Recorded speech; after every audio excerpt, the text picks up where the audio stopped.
All right, so some of you may recognize this is the NJMLS, and I'm going to hit listing maintenance, add modify a listing. And my agent ID. Okay, and we're going to do residential. And what town is it in, Mike? Saddlebrook. Okay, so I'm going to look it up, Saddlebrook. Can you all see what I'm doing? I hope. Yes, we can see. Okay. And yeah, there we go. I'm not going to copy a listing. We're just going to now do residential.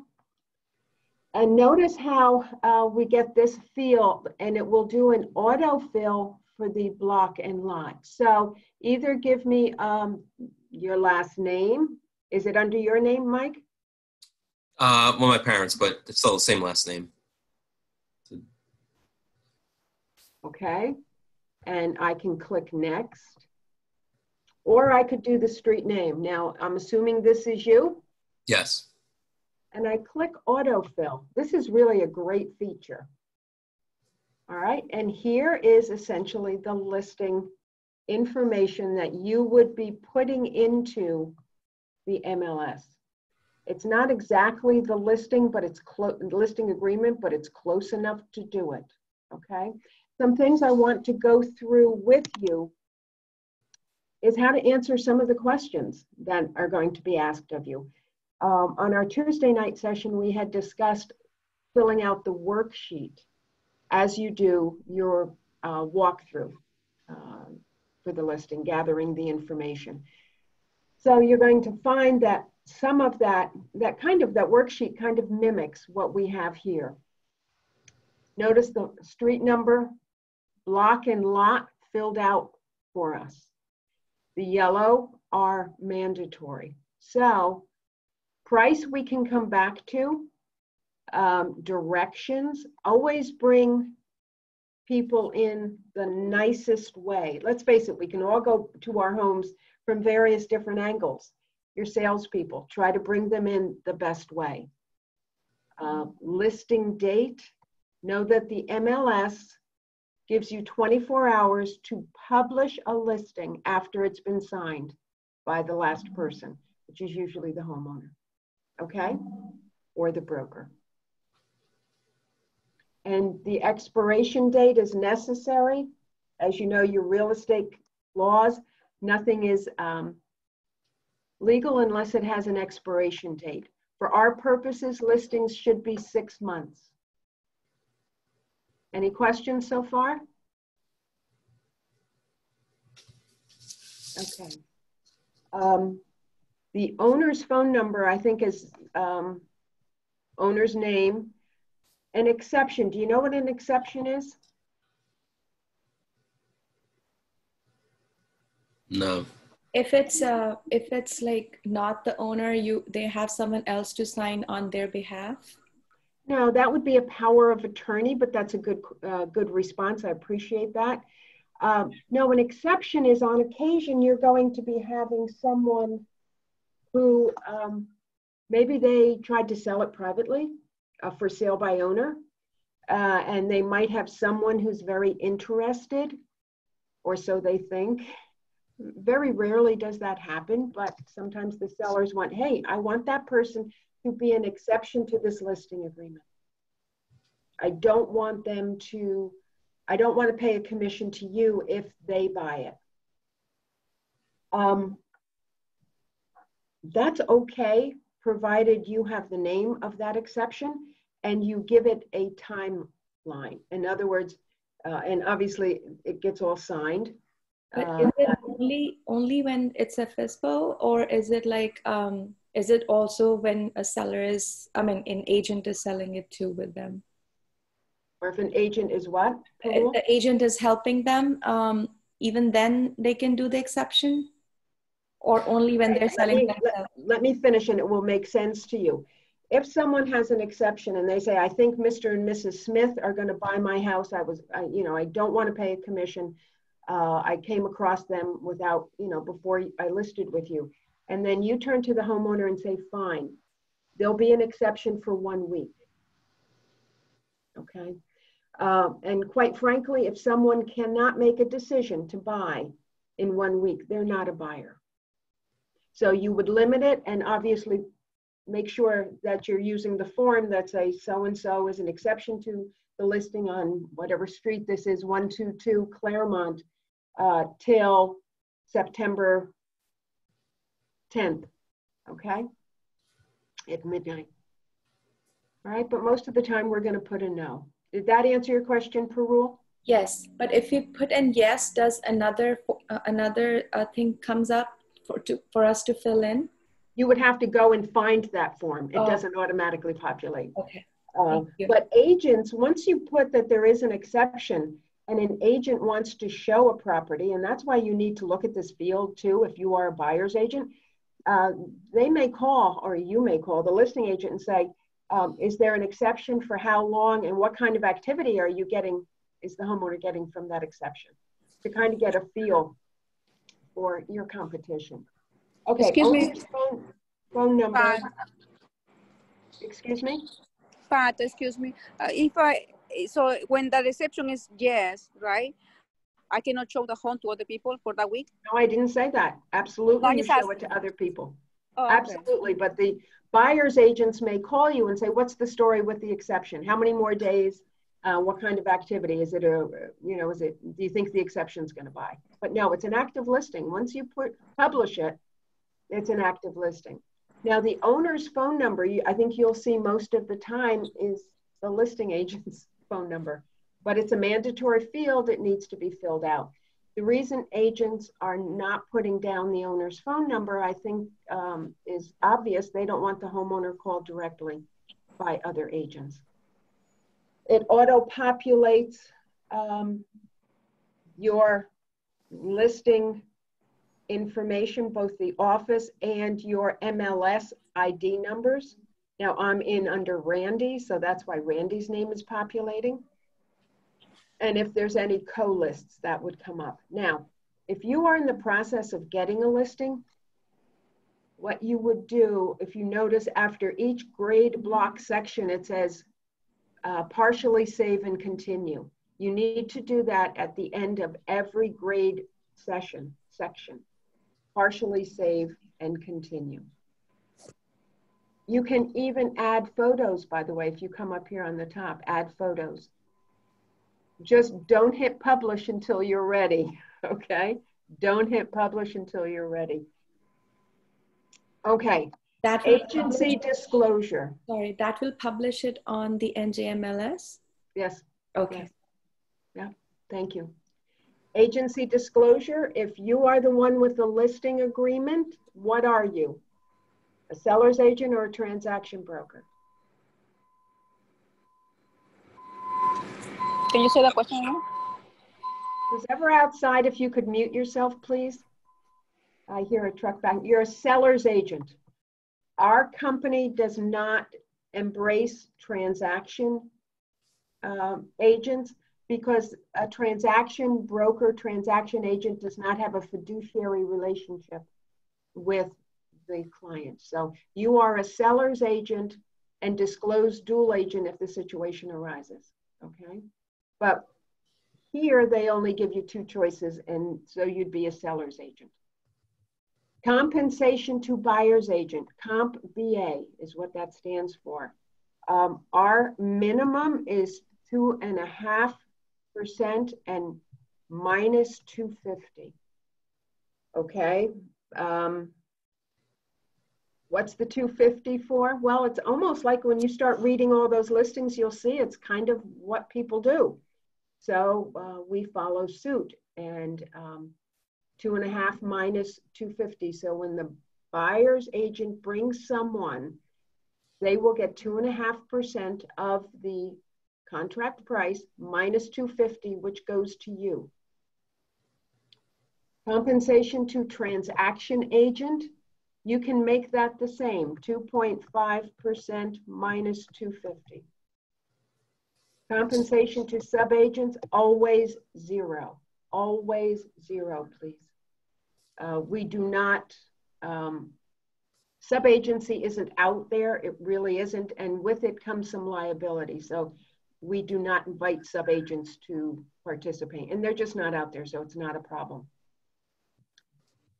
On the listing, you'll see dual commission arrangement also is DCA. And I want you to listen to me carefully on this one. I'm hoping all the time you're going to put a no there. But on occasion, you will see when you're looking at listings that it says DCA, yes. What that means is that there's a dual commission arrangement. The listing agent has turned to the owner, the seller, and said, you know what? We're going to offer 2.5, you know, I'll take a 5% commission, offer 2.5 to cooperating brokers, and I'll take 2.5. However, in a dual commission arrangement, the agent may say, but if I sell it myself, if I bring my own buyer, I'll only take 2%. Okay? In other words, there's two different commissions. If another agent brings a buyer, that will be a 5% commission that the seller pays. But if I bring my own buyer, the seller will pay only a 4% commission, or whatever we agree to, whatever the dual commission agreement. I'm hoping you don't have to do that. First of all, it doesn't happen all that much, but second of all, I don't want you to learn to reduce your commission. I want you to learn to really be very strong on your value proposition for the seller. And if you are bringing your own buyer, that doesn't mean that you're doing less work, you're doing more work. So why shouldn't you get your full commission? Okay, agreement type. Tell me what you think it is. Is it an exclusive right to sell or exclusive agency? And I'm pulling on your licensing class. So. Exclusive right to sell. Exclusive right to sell. Oh, thanks, Mike. It's exactly it. Exclusive right to sell. What's an exclusive agency? Only Keller Williams agents can show the property. No. And Mike, that's a common answer. But exclusive agency means we're the exclusive agency, and Mr. and Mrs. Seller, you can sell it on your own and not pay us a commission. That's exclusive agency. We do exclusive right to sell. Okay. Lead paint disclosure on file. What's the magic year that you have to have lead paint disclosure? 1978. 1978, so you're going to say yes. 1978 and after, and seller disclosure also. Yes. Okay. Built prior to 1978. Yeah, there's the answer. Okay. Also, some more questions as a function of the times. Potential short sale. Let's hope all those answers. Okay, I'm getting a message up here that says that I have to upload the lead disclosure once I publish the listing. You know, you've been on the MLS and you, on the listings in the upper right-hand corner, you see a bunch of initials that are quite, I think, obvious. And there's a D, the D stands for documents, and that's where you're going to be posting your lead disclosure and the seller disclosure and your COVID forms that you want any buyer's agents to sign before they shall. Hopefully it's not a short sale. Okay, and then I would click partially save and continue. Now, as we discussed the other night, Mike, how many rooms does your house have? We don't count bathrooms, we don't count laundry, we don't count entry foyer. Just give me a number, Mike, it doesn't matter. 10. Wow, big house. Okay, bedrooms. 5. Now, remember what counts as a bedroom? It has to have a window and a closet. It has to have a window large enough for an adult male with a backpack to get through. And it should have a closet, although I've heard some wiggle room on that rule. Okay. That if there's a closet outside in the hall, that it would be okay. But yeah, and it needs to be, I think, a certain square footage, but it's not large. Okay, full baths. 2. 2 and half baths. 1. Okay. And then here it asks is, does the master have a bath attached? Is it an ensuite? So I'm answering for you, Mike. Yes. So as we were talking the other night, and people were wondering, what are the different styles? See this little question mark? Click that, and here are your styles. Really helpful. So that's your style. Mike, what's your style? Bi-level. Okay. And sub-style with the bi-level, probably if you wanted to do contemporary or traditional, that's not okay. Taxes,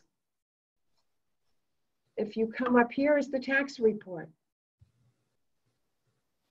And you just hit that and it will bring you to the tax report. Okay. And then you would have to fill in it. Taxes do not auto-populate, as you noticed. When do the taxes change? August 1st. Excuse me, exactly. So you would want to either make sure the homeowner has given you their latest taxes, or you can check with the town. All right. Lot dimensions, we did that the other night, where you go into Realist and make sure that you have, and Realist is up here. Let's see what block and lot. 302 is the block and the lot is 19. Shall we go in and do it? And Hugo, you'll be responsible for getting me back to this page. You got it. Okay. Yeah, together we all accomplish more. Okay, so your address is 122 Claremont. Yes. If it opened up a separate screen, we're not seeing it. You're not seeing it? No. No. Oh, interesting. Then I'm just going to get out of it if you're not seeing it. Thank you for bringing that up. But you would go in here, you'd enter the address, and Realist would come up. And it would give you the option to find the assessor's map. And the assessor's map would give you the tax map. And actually, even the tax report. Get me back, Hugo, if I need to. Can you guys see this? Is this coming up? Patty, what if you right-click on that link? It may say to open in a new tab. I don't know if that works. Okay. I'm not sure. Nope. Nope. No, sorry. Anyway, the tax page will also give you 2 dimensions. What the tax map does is it takes the front dimension, the back dimension, adds them and averages it. And it takes the 2 sides, adds them and averages them, and then puts that on the tax report. So you have 2 places where you can get your dimensions, the tax report and Realist. That's really a disappointment that you're not seeing. That's interesting. You're not seeing the tax report, people? Do you have 2 screens by any chance? No, I don't. Sorry. All right. Maybe we'll do that on Tuesday session, because on when we do our Tuesday night sessions, I've been able to share that. That's a shame. Okay. You can have to, by the way, you can go in and play with this and just don't hit publish. You can do this on your own homes, just don't hit publish. Okay. Approximate lot frontage. And always when you have dimensions, it's frontage first, then the sides. Sewer, municipal, and water source, municipal. And then on a bi-level, there's what they call grade or ground floor. And that would include usually a bedroom, family room, laundry, bathroom, and the garages are all on that level, usually in a bi-level. First floor would then be living room, dining room, bedrooms, baths, kitchen. I'm going to tell you to be very cautious with the schools. They do come up, they auto-populate. I'm just going to ask you to be very careful. The reason being, some of the schools redistrict occasionally, And if you're not in the mainstream and hearing what's going on, you might miss that there's an issue. So just confirm that the schools that the homeowners have told you are the schools that children would attend if they lived in this home are the correct ones, please. Okay. Any questions on how to do this? When you enter, for example, you would put formal living room or living room, dining room, modern eat-in kitchen, master bedroom, /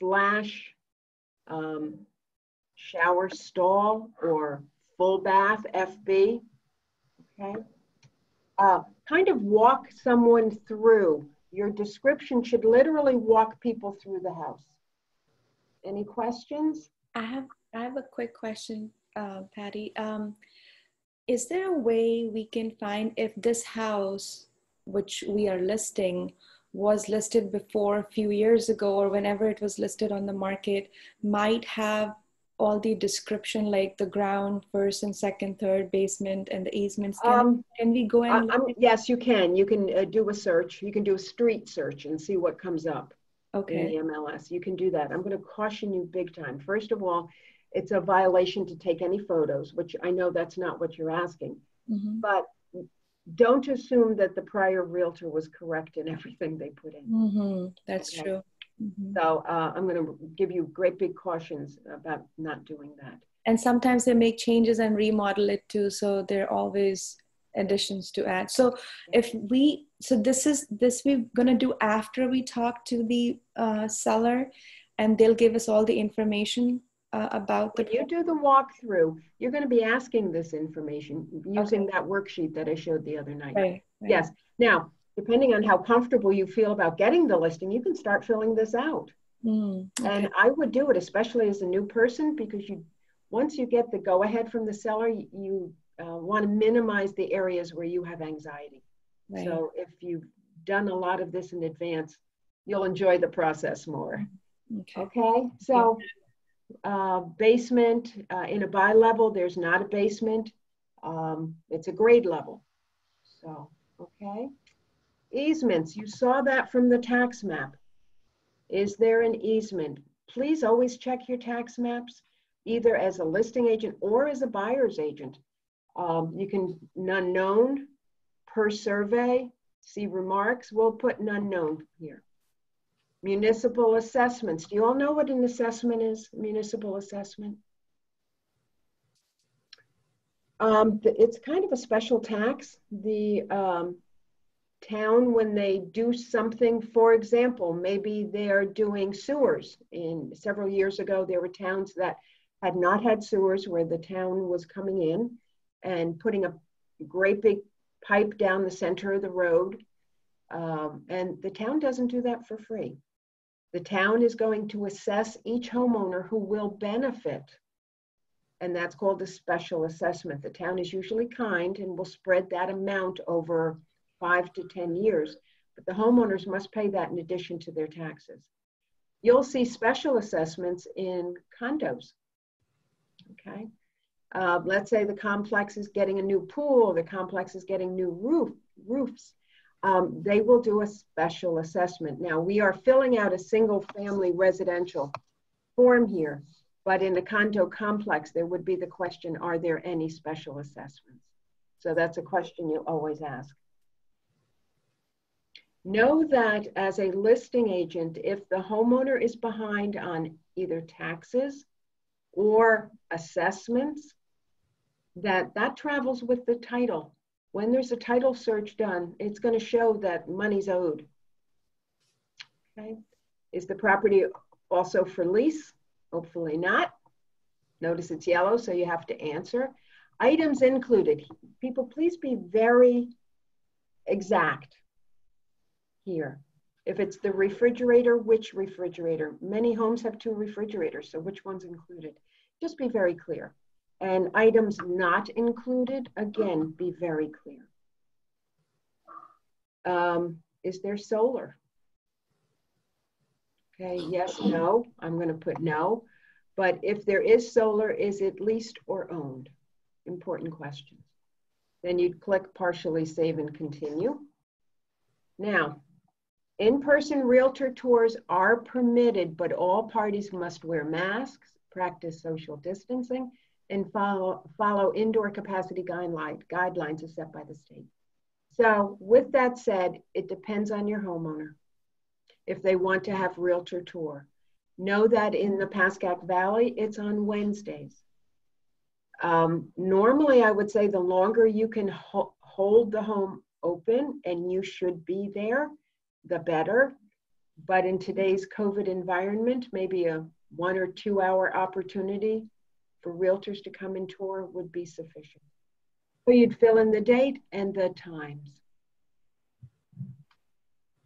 And if you have tour more than once. And public open houses, those are held usually on weekends. And again, with your homeowner's permission, the date and the time. That will appear, by the way, when the public goes into the njmls.com, which is the public site. When you have put the fact that there's an open house on this property, it will appear when the public does a search on those Sunday mornings. Okay, partially save and continue. And then here, take a photo. No, because you're going to do it. You'll probably have professional photographers in there. Special instructions for the photographer, that's mute because you're not having photos taken. Possession. Usually it is 60 to 90 days from contract to close. Sometimes it's 30 to 60. You have to ask your homeowner. Know that if their answer is different from, like if they want it 30 days, that will limit the number of people who can buy. If it's longer than 90, that also will limit the number of people who can buy. All right, the normal is around 60 days, to be honest. So 30 to 60, 60 to 90, whatever suits your homeowner. And showing instructions, again, take the instructions from your homeowner. I encourage all of you to get a key box and have it in the ready. And showings begin on, just let your, again, your homeowner's going to direct you with your direction, if that makes sense. You're going to guide them. There are certain days of the week people like to list homes. Certain realtors would like to list a home so that it gets good weekend exposure, right? Maybe a Thursday or Friday, it gets good weekend exposure. And then agent remarks, that would be something that you are sharing with the agents. And then customer remarks and internet remarks are the same. It's usually just a copy and paste. This is your opportunity to sell the property. This is the most important ad you can ever write on a property, and make sure your first sentence is an attention grabber. All right, we read some the other night and it was nicely written, informative, but it got you excited. Understand, when people are on the internet, yes, they're searching by price and bedrooms and baths and that kind of stuff, but they're going to read those remarks to decide whether they need or want more information. Add the listing to the internet, absolutely. Display the address on the internet. I'm going to tell you yes, and I'll tell you why. When you do that open house, if you want the open house to have an address, yeah, you have to click yes on it. Patty, if you can scroll up, and there was this where you were saying call listing agent, confirm appointment, all these, which one do you recommend? You have a conversation with your homeowner. In today's COVID environment, you might want to call the agent to call you first so that you can confirm that there's a pre-approval, that maybe they've done a drive-by and that they've seen the virtual tour.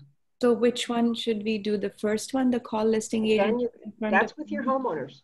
Okay. You could do virtual showings only. I think we're a little beyond that at this point. That was added.